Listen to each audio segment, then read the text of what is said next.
السلام عليكم ورحمة الله وبركاته. الحمد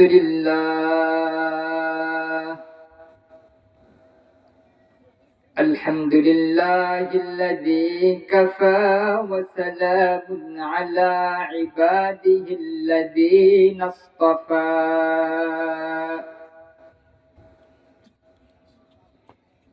أما بعد فأعوذ بالله من الشيطان الرجيم.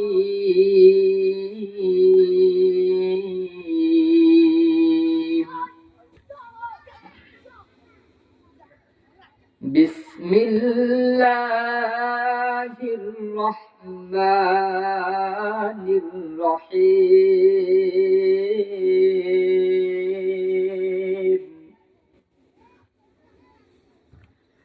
وما خلقت الجن والإنس إلا ليعبدون.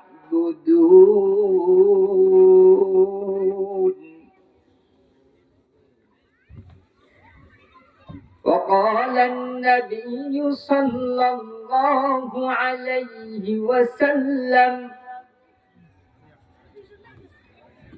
أخلص دينك يكفك عمل القليل،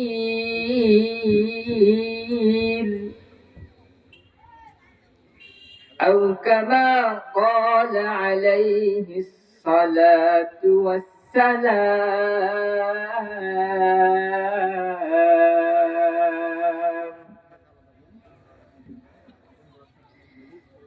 आए कौम मुसलमान खबरदार खबरदार,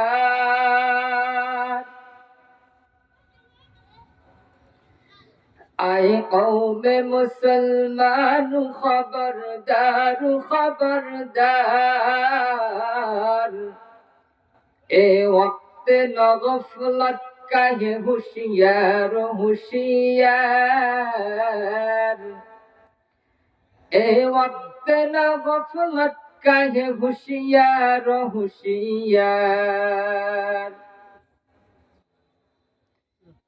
आई मर्द मुसलमान तू है मर्द मुसलमान,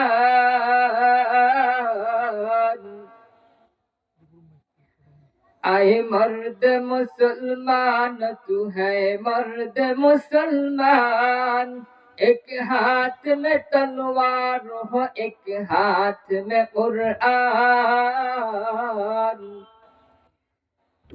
एक हाथ में तलवार हो एक हाथ में कुरान।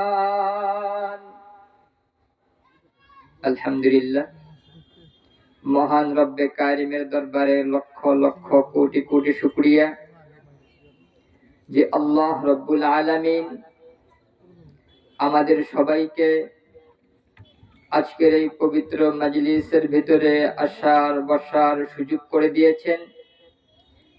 আমরা সবাই ওই আল্লাহ তাআলার দরবারে শুকরিয়া আদায় করব আলহামদুলিল্লাহ। সবাই জবান খুলে বলি আলহামদুলিল্লাহ। সম্মানিত উপস্থিতি, কোরআনের মজলিস অনেক দামি মজলিস, ওয়াজের মজলিস অনেক দামি মজলিস, আর আমরাও অনেক দামি বান্দা। আমরা যে এত পরিমাণের দামি, যদি আমরা নিজেকে চিনতাম তাহলে সর্বদাই আমরা নিজেকে গর্বিত অবস্থায় ভাবতাম। আমরা যে এমন দামি, যদি আমরা নিজেকে চিনতাম তাহলে সর্বদাই আমরা আমাদের রবের গোলামি করতাম।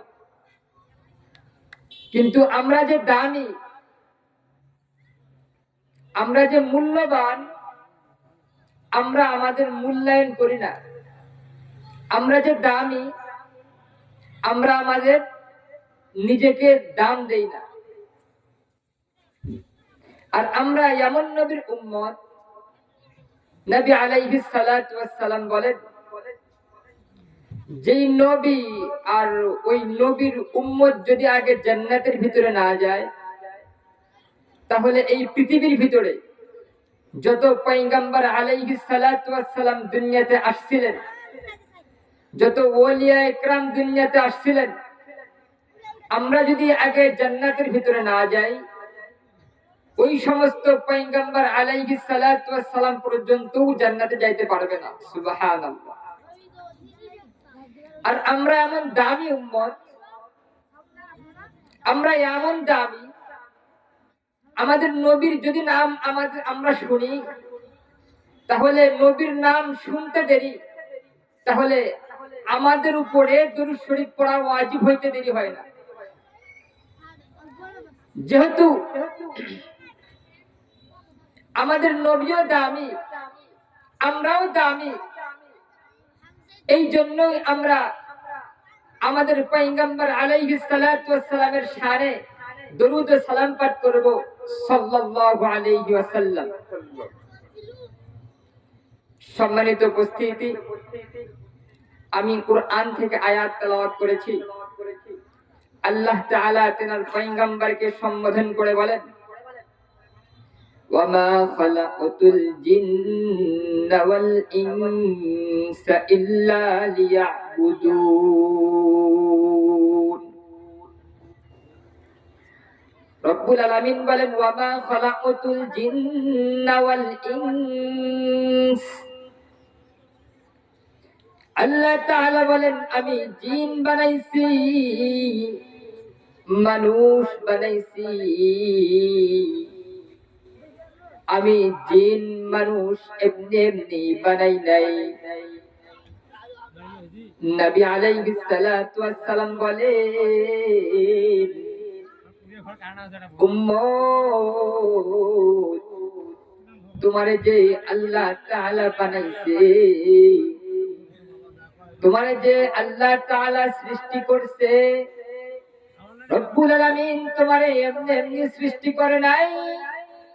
রব্বুল আলামিন তোমারে এমনি এমনি বানাই নাই। নিশ্চয়ই তোমাকে বানানোর ভিতরে কোনো একটা উদ্দেশ্য আছে, কোনো একটা কারণ আছে। তুমি যদি উদ্দেশ্য আর কারণটা বুঝো, তুমি নিজেকে মূল্যায়ন করতে পারো, তুমি যদি তোমার নিজেকে চেনো, নবী আলাইহিস সালাতু ওয়াস সালাম বলেন, তুমি নিজেকে চিনতে পারো, তোমার নিজেকে চেনার কারণেই তুমি সফল। আল্লাহ তাআলা আমাদেরকে বানাইছে, এমনি এমনি বানাই নাই। আল্লাহ তাআলা বলেন, ওয়ামা খালাকাতুল জিন্না ওয়াল ইনসা ইল্লা লিয়াবুদুন। রব্বুল আলামিন বলেন, আমি জিন বানাইছি, ইনসান বানাইছি, ইল্লা লিয়াবুদুন, শুধু আল্লাহ তাআলার ইবাদত করার জন্য বানাইছি। রব্বুল আলামিন আমাদেরকে শুধু রব্বে কারিমের গোলামি করার জন্যই বানাইছে। আর এই পুরো পৃথিবীর ভিতরে মানুষ এবং জিন্নাত ব্যতীত যতগুলো মাখলুক আছে, এই মাখলুক গুলো মানুষ এবং জিন্নাতের গোলামি করার জন্য রব্বে কারিম বানাইছে। আর মানুষকে বানাইছে আল্লাহর গোলামি করার জন্য। আর মানুষ ব্যতীত এই পৃথিবীর ভিতরে যত মাখলুকাত রব্বে কারিম সৃষ্টি করেছেন, সমস্ত মাখলুকাতকে আল্লাহ তাআলা শুধু মানুষের গোলামি করার জন্যই বানাইছে। দেখেন না, রব্বে কারিম গাছ বানাইছে, গাছ বানাইছে। এই গাছ মানুষের গোলামি করার জন্য বানাইছে। রব্বে কারিম কুত্তা বানাইছে, এই কুত্তাকেও মানুষের গোলামি করার জন্যই বানাইছে। রব্বে কারিম গরু বানাইছে, এই গরুকেও মানুষের গোলামি করার জন্যই বানাইছে, কিন্তু বান্দা রব্বুল আলামিন যে আমারে আপনারে বানাইছে শুধু রবের গোলামি করার জন্য বানাইছে। আমরা যদি রবের গোলামি করতে পারি, আমরা যদি যেই রব আমাদেরকে সুন্দর করে বানাইছে, ভালোবাসা বানাইছে, ওই রবের মানসা অনুযায়ী চলতে পারি, তাহলে রব্বে কারিম বলেন যে আমাদের জন্য জান্নাত। ইয়া আইয়াতুহান নাফসুল মুতমাইন্নাহ ইরজিই ইলা রাব্বিকি রাদিয়াতাম মারদিয়াহ। রব্বুল আলামিন বলেন ইরজিই, বান্দা আসো আসো আসো আসো তোমার রবের দিকে আসো। এরপর কিছু চালাক বান্দা রব্বে কারিমকে জিজ্ঞাসা করে কয় যে আল্লাহ, আমি যে আমার রবের কাছে যাব, রবের কাছে গিয়ে কি করব এইটা তো আমার জানা নাই, রবের কাছে গিয়ে কেমনে রবরে ডাকবো এটাও আমার জানা নাই, রবের কাছে গিয়ে কি কাজ করতে হয় এটাও কিন্তু আমার জানা নাই। রব্বে কারিম বলেন রাদিয়াতাম মারদিয়া, বান্দা জানো না তুমি তোমার রবের কাছে আইসা তুমি তোমার রবরে রাজি করায়া দাও, তুমি তোমার রবের কাছে আইসা তুমি তোমার রবরে খুশি করায়া দাও।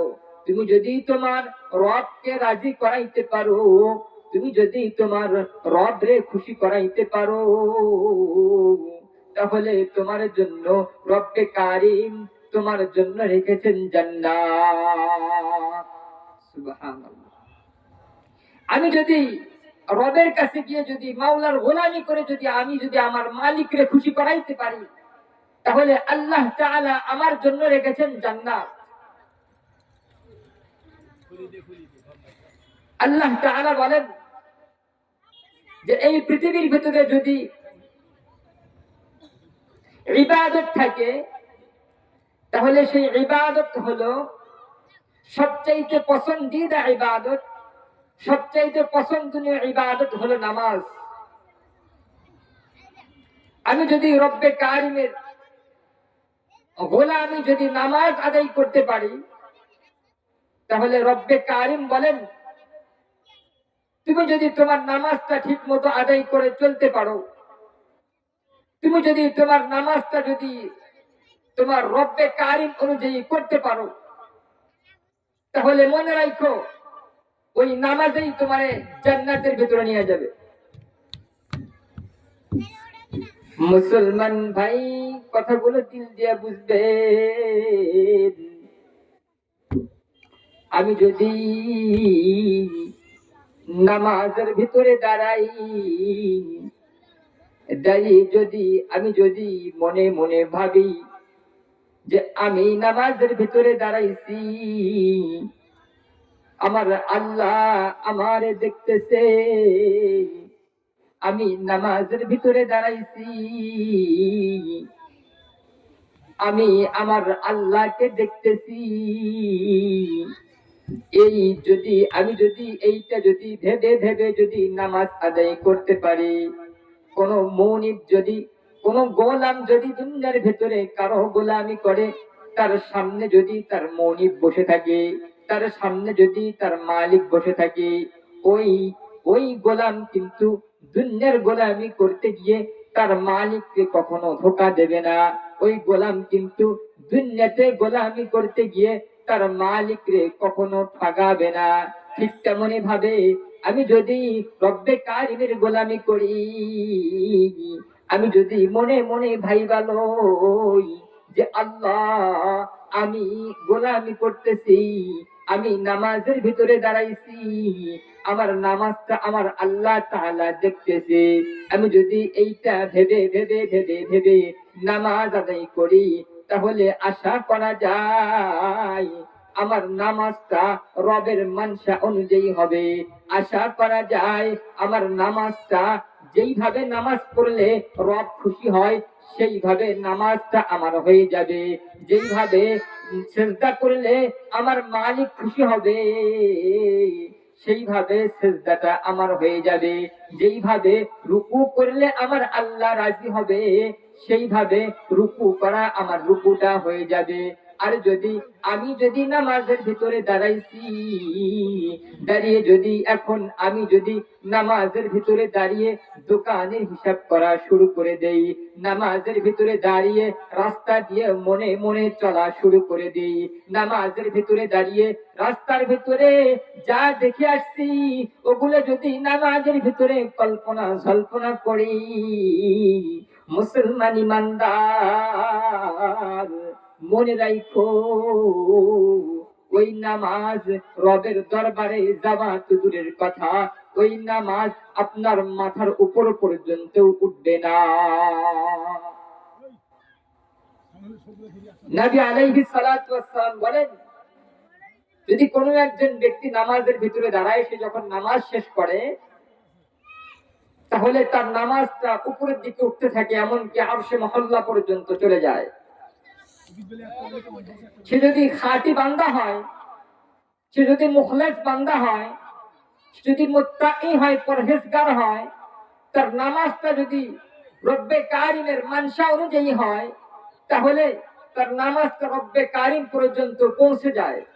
আর সে যদি নাফরমান বান্দা হয়, নামাজের ভিতরে দাঁড়াইছে তো দাঁড়াইছে, দাঁড়িয়ে এখন দোকানের হিসাব করা শুরু করে দেয়, নামাজের ভিতরে দাঁড়াইছে তো দাঁড়াইছে, দাঁড়িয়ে এখন রাস্তা দিয়ে চলছে, রাস্তার ভিতরে নাচ নিয়ামত দেখছে, সে নাচ নিয়ামতের হিসাব যদি সে এখন নামাজের ভিতরে শুরু করে দেয় তাহলে নবী আলাইহিস সালাতু ওয়াস সালাম বলেন, ওই নামাজ রব্বে কারিম পর্যন্ত পৌঁছে না, ওই নামাজ রব্বে কারিমের আরশে মহল্লা পর্যন্ত যায় না। এমনকি তার নামাজটা নেকড়া বানাইয়া, তার নামাজটা তেনা বানাইয়া, তার নামাজটা তেনা পেঁচাইয়া তার মুখের মধ্যে ছুঁড়ে মারা হয়। আর আমি যদি রব্বে কারিমের গোলামি করার মতো গোলামি করি, আমি যদি রব্বে কারিম যেমনি নামাজ পড়তে বলছে তেমনি যদি আমি নামাজ আদায় করি, নবী আলাইহিস সালাতু ওয়াস সালাম বলেন, ওই নামাজটা রব্বে কারিমের আরশে মহল্লা পর্যন্ত চলে যায়। লোকমান হাকিম তার সন্তানকে ডেকে বলতেছেন যে, বাচ্চা ওয়াকিমিস সালাহ, নামাজ আদায় করো, নামাজ আদায় করো। দুনিয়ার ভিতরে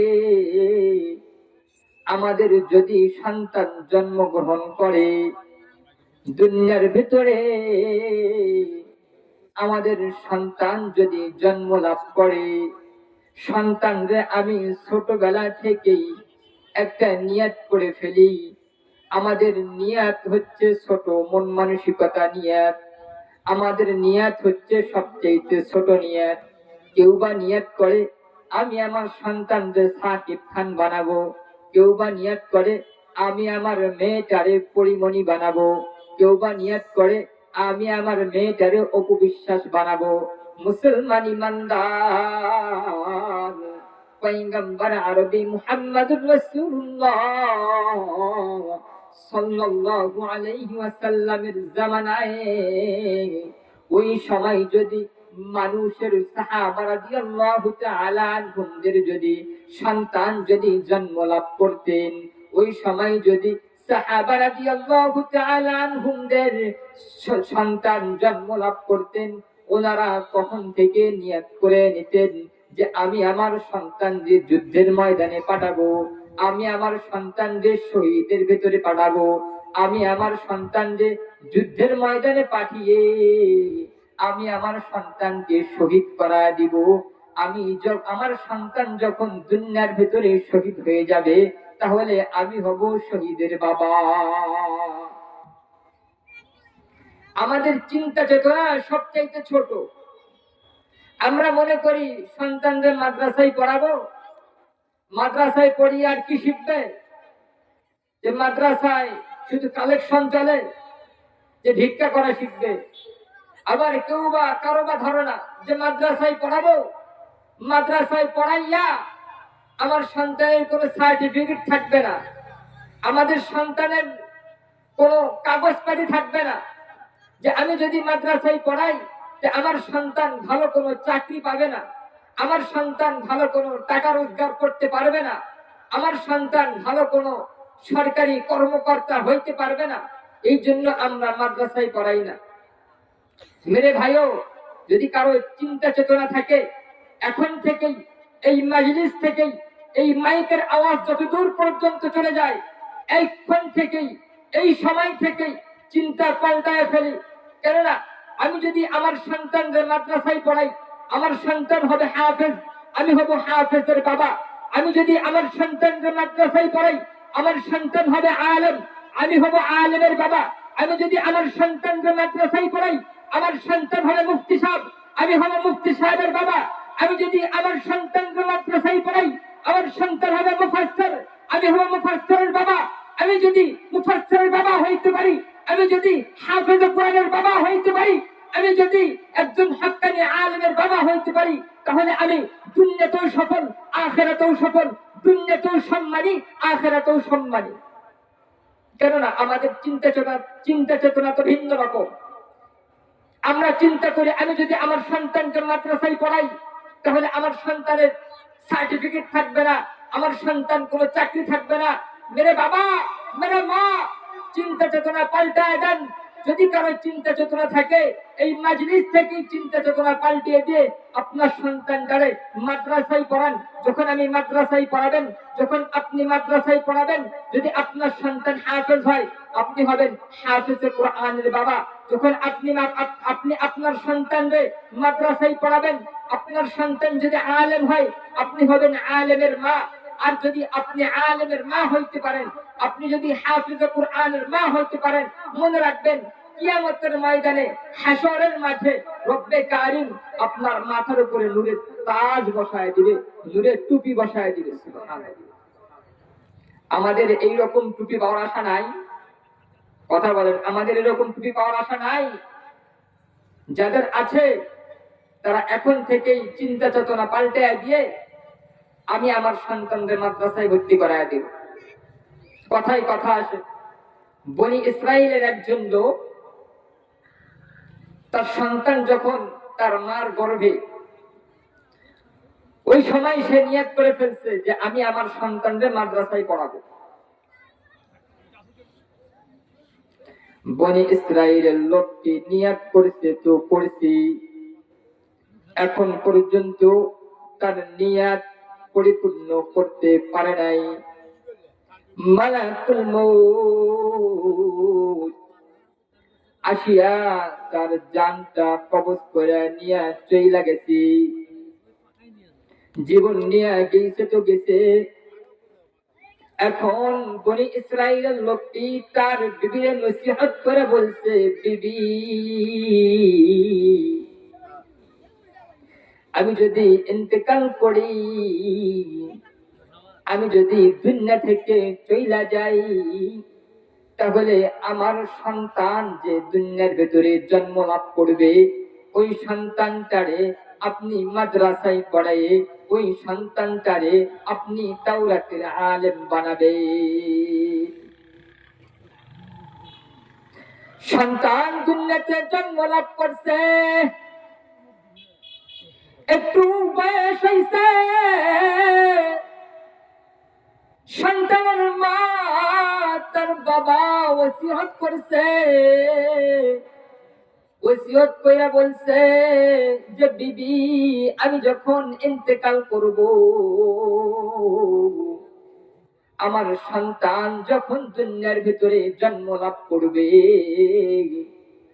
আপনি আমার সন্তানটারে মাদ্রাসায় ভর্তি করায় দিবেন, তাওরাতের আলেম বানাবেন। বিবি তার স্বামীর কথা অনুযায়ী সন্তানরে মাদ্রাসায় নিয়ে গিয়েছে, সন্তানরে মাদ্রাসায় ভর্তি করায় দিয়েছে। সন্তান মাদ্রাসায় গিয়ে কায়দা পড়ে, কায়দা পড়তে পড়তে পড়তে পড়তে একটা আয়াত চলে আসছে। সন্তান বলছে বিসমিল্লাহির রহমানির রহিম। এই আয়াতটা যখন চলে আসছে, এখন রব্বে কারীম কোন কারণে ওই সন্তানের বাবারে জাহান্নামে দিয়ে দিয়েছিলেন। ওই সন্তানের বাবার জাহান্নামের ফয়সালা হয়ে গিয়েছিল। এখন রব্বে কারীম সন্তানের বাবার কবরের ভিতরে যেই আযাবের ফেরেশতাগুলো আছে, ওই আযাবের ফেরেশতাগুলোরে উঠায়া নিয়া জান্নাতি ফেরেশতা কবরের ভিতরে পাঠায়া দিয়েছে। এখন আযাবের ফেরেশতা রব্বে কারীমকে জিজ্ঞাসা করে কয় যে আল্লাহ, এই ব্যক্তি তো চিরস্থায়ী জাহান্নামী, এই ব্যক্তি এত আমলনামা খারাপ, এই ব্যক্তি তো জান্নাতের ধারে কাছে যাবে না। আপনি তো বলে দিয়েছেন এই ব্যক্তির জাহান্নামে নিয়ে যাও। জাহান্নামে নিয়ে আসলাম, মাত্র কয়েকদিন, অল্প দিন হয়ে গেল, এখন পর্যন্ত এই ব্যক্তির শাস্তির এখন পর্যন্ত কোনো কিছু হয় নাই। আপনি তারে দেখি মাফ করে দিয়ে জান্নাতের ভিতরে দিয়ে দিলেন, এর কারণ কি, উদ্দেশ্য কি জানতে চাই। রব্বে কারীম ফেরেশতারে ডাক দিয়ে বলে, ফেরেশতা শোনো,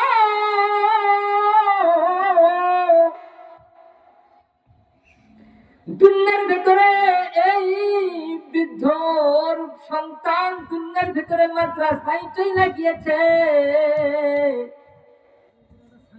মাদ্রাসায় গিয়ে পড়তেছে বিসমিল্লাহির রহমানির রহিম। সন্তান দুনিয়ার ভিতরে গিয়ে বলে বিসমিল্লাহির রহমানির রহিম। সন্তান আমারে লক্ষ্য করে কয় আমি নাকি রহিম, আমি নাকি রহমান, আমি নাকি দয়ালু, আমি নাকি করুণাময়। আমি দয়ালু হওয়া সত্ত্বেও, আমি রহমান হওয়া সত্ত্বেও, আমি রহিম হওয়া সত্ত্বেও এই ব্যক্তিরে জাহান্নামে আমি কেমনে দেই? আমি রহমান হওয়া সত্ত্বেও এই ব্যক্তিরে জাহান্নামের ভিতরে আমি কিভাবে রাখি? ওর সন্তানই সাক্ষী দিয়েছে আমি নাকি রহমান, আমি নাকি রহিম, আমি নাকি দয়ালু। ও ফেরেশতা, আমি দয়ালু হওয়ার কারণে, আমি রহমান হওয়ার কারণে আমি ওই সন্তানের বাবারে আমি জাহান্নাম থেকে মুক্ত করে দিয়া জান্নাতের ফয়সালা করে দিয়েছি। ওই সন্তান আমার বলছে আমি নাকি রহমান, আমি নাকি রহিম। আমি রহিম রহমান হওয়া সত্ত্বেও ওই সন্তানের বাবারে আমি জাহান্নামের ভিতরে কেমনে দেই? কেননা আমার তো একটা আত্মমর্যাদা আছে। আমি তো রহিম, এটা পুরো জগৎ জানে। আমি তো রহমান, এটা পুরো জগৎ জানে। আমি রহিম রহমান হওয়া সত্ত্বেও ওই ব্যক্তির সন্তানদের আমি জাহান্নামের ভিতরে রাখতে পারি নাই। আমি তার ওই কথার কারণে সে আমার সাক্ষী দিয়েছে আমি রহিম, আমি রহমান। এই রহিম রহমান হওয়ার কারণে আমি এই ব্যক্তিরে মাফ করে দিয়ে জান্নাতের ভিতরে দিয়ে দিয়েছি।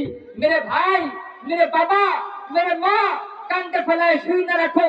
আপনি যদি আপনার সন্তানদের মাদ্রাসায় পড়ায় হাফেজ বানিয়ে যাইতে পারেন, আপনি যদি আপনার সন্তানদের মাদ্রাসায় পড়ায় আলেম বানিয়ে যাইতে পারেন, আপনি যদি আপনার সন্তানদের মাদ্রাসায় পড়ায় একজন হাক্কানি মানুষ করে যাইতে পারেন, তাহলে মনে রাখবেন আপনার আপনার আপনার কখনো জাহান্নামে যাইতে হবে না।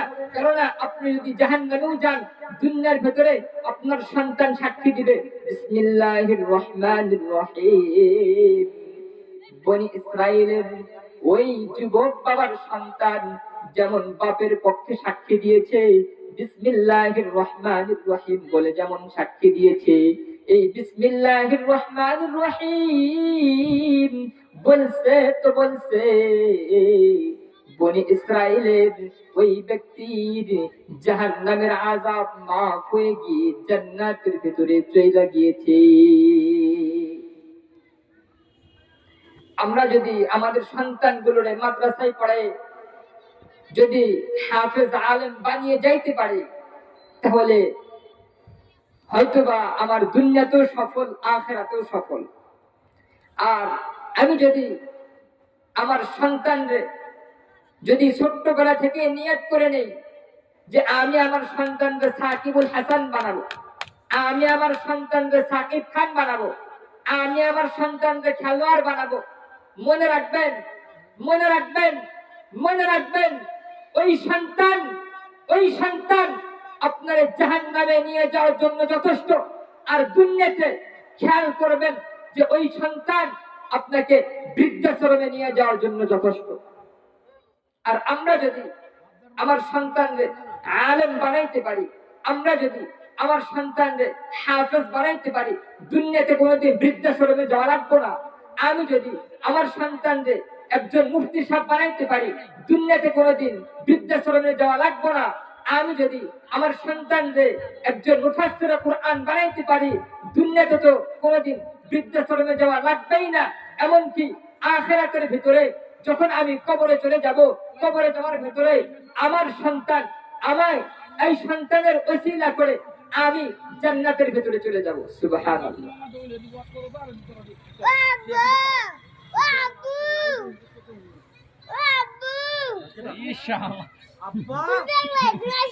রব্বুল আলামিন আমাদেরকে বানাইছেন, মুহাব্বত করে বানাইছেন, ভালোবাসা বানাইছেন। এমনকি আমরা যে দামি বান্দা এবং আমাদের নবী যে দামি, একটা উদাহরণ দিয়ে দিচ্ছি।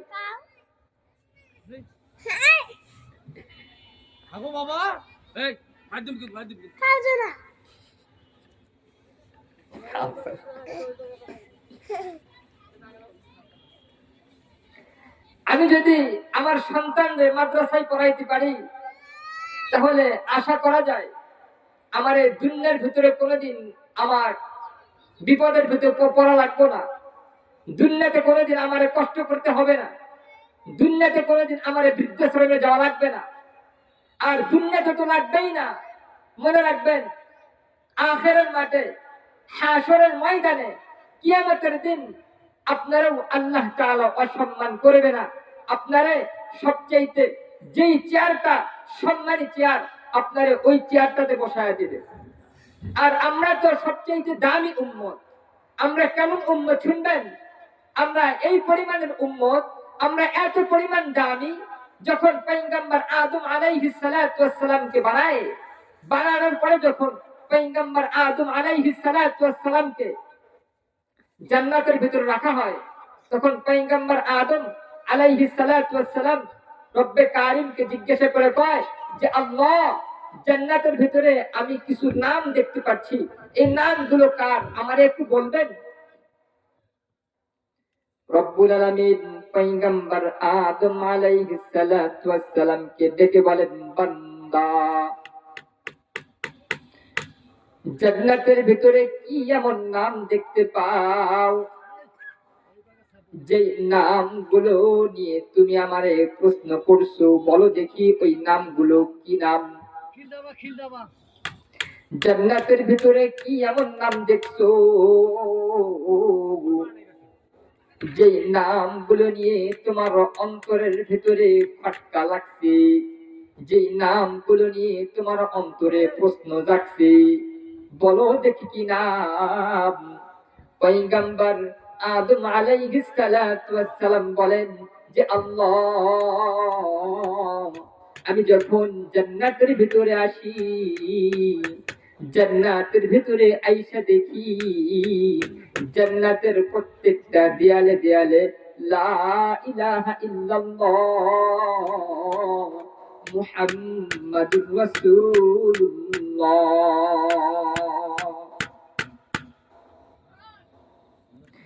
রব্বুল আলামিন পয়গম্বর আদম আলাইহিস সালাতু ওয়াস সালামকে ডেকে বলেন যে আদম, তুমি এই নামগুলো আর কোথায় দেখছো? শুধু কি জান্নাতের দেয়ালে দেয়ালে দেখছো, না আরো অন্য কোন জায়গায় দেখছো? পয়গম্বর আদম আলাইহিস সালাতু ওয়াস সালাম বলেন যে আল্লাহ, এই নামগুলি আমি জান্নাতের দেয়ালে দেয়ালে দেখিয়া ক্ষান্ত হই নাই।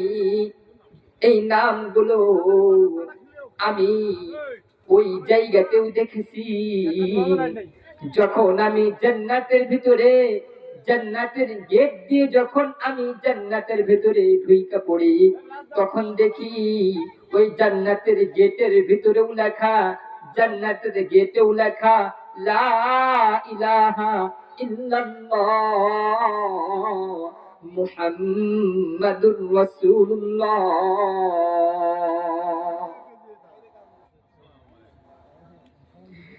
এরপর রব্বে কারীম আবার জিজ্ঞাসা করে কইছে যে আদম, তুমি এই নামগুলো আর কোথায় দেখছো? কেউ যদি কাউকে মুহাব্বত করে, কেউ যদি কাউকে ভালোবাসে, তাহলে তার সামনে ওই প্রেমিকের প্রশংসা করলে ভালো লাগে। কেউ যদি কাউরে মুহাব্বত করে, তার সামনে ওই মুহিব্বিনের প্রশংসা করতে ভালো লাগে। আদম আলাইহিস সালাতু ওয়াস সালাম রব্বে কারীমকে বলতেছে, আল্লাহ, আমি নামগুলো জান্নাতের গেটেও দেখেছি, নামগুলো জান্নাতের দেয়ালেও দেখেছি। যতই বলে ততই আল্লাহ তাআলার কাছে ভালো লাগে, যতই বলে ততই আল্লাহ তাআলার কাছে খুশি লাগে, যতই বলে ততই আল্লাহ তাআলার কাছে মজা লাগে। এই জন্যই বারবার বারবার বারবার পয়গম্বর আদম আলাইহিস সালাতু ওয়াস সালামকে আল্লাহ তাআলা জিজ্ঞাসা করতেছে যে আল্লাহ, পয়গম্বর আদম আলাইহিস সালাতু ওয়াস সালামকে বারবার জিজ্ঞাসা করতেছে যে আদম, তুমি এই নামগুলো আর কোথায় দেখেছো? পয়গম্বর আদম আলাইহিস সালাতু ওয়াস সালাম বলেন যে আল্লাহ, এই নামগুলো আমি জান্নাতের ভিতরে যে গাছ আছে, ওই গাছের ভিতরে যে পাতা আছে, ওই প্রত্যেকটা পাতায় পাতায় পাতায় পাতায় আমি দেখি লা ইলাহা ইল্লাল্লাহ মুহাম্মাদুর রাসূলুল্লাহ সাল্লাল্লাহু আলাইহি ওয়াসাল্লাম। তাহলে বলেন যে আমরা কত দামি উম্মত। আমাদের নবীর নাম জান্নাতের গেটের ভিতরেও লেখা, আমাদের নবীর নাম জান্নাতের দেয়ালগুলোতেও লেখা, আমাদের নবীর নাম জান্নাতের গাছে গাছে লেখা, আমাদের নবীর নাম জান্নাতের যে গাছগুলো আছে, ওই গাছের যে পাতাগুলো আছে, প্রত্যেকটা পাতায় পাতায় আমাদের নবীর নাম লেখা। তাহলে আমরা কেমন দামি উম্মত, তাহলে আমাদের নবী কেমন দামি। আমরা যে এত পরিমাণ দামি, এত পরিমাণ মূল্যবান, আমরা যদি আমাদের দামের মূল্যায়নের শুকরিয়া করতে করতে যদি সকাল থেকে সন্ধ্যা পর্যন্ত শুকরিয়া আদায় করি, এরপরেও শুকরিয়া আদায় হবে না। এরপর সন্ধ্যা থেকে আবার সকাল পর্যন্ত যদি শুকরিয়া আদায় করি, এরপর আমরা যে মূল্যবান, এই মূল্যবানের হক যে শুকরিয়া যে আছে সেটাও আদায় হবে না। এই জন্য আমাদেরকে বেশি বেশি করে শুকরিয়া আদায় করা দরকার। কেননা পূর্বের জামানার উম্মত গুলোও বলছিলেন যে আল্লাহ, আমারে আখিরি নবীর পয়গম্বর, আখিরি নবী পয়গম্বর আলাইহিস সালাতু ওয়াস সালামের উম্মত কেন বানান নাই? এমনকি পয়গম্বর ঈসা আলাইহিস সালাতু ওয়াস সালাম পর্যন্ত বলছেন যে আল্লাহ, আমারে আখিরি নবী মুহাম্মদুর রাসূলুল্লাহ সাল্লাল্লাহু আলাইহি ওয়াসাল্লামের উম্মত বানায়া দেন। পয়গম্বর ঈসা আলাইহিস সালাতু ওয়াস সালাম এক পাহাড়ের উপরে উঠছে। পাহাড়ের উপরে উঠা দেখে সুন্দর সুন্দর হরেক রকমের পাথর। পয়গম্বর ঈসা আলাইহিস সালাতু ওয়াস সালাম রব্বুল আলামিনকে ডাক দিয়ে কয় যে আল্লাহ, আপনি এত সুন্দর সুন্দর পাথর তৈরি করতে পারেন যা ইতিপূর্বে কোনোদিন দেখি নাই। আপনি এত সুন্দর সুন্দর এত হরেক রকম মডেল করে পাথর বানাইছেন যা কোনোদিন আমার এই চোখ কোনোদিন এই পাথর গুলো দেখে নাই।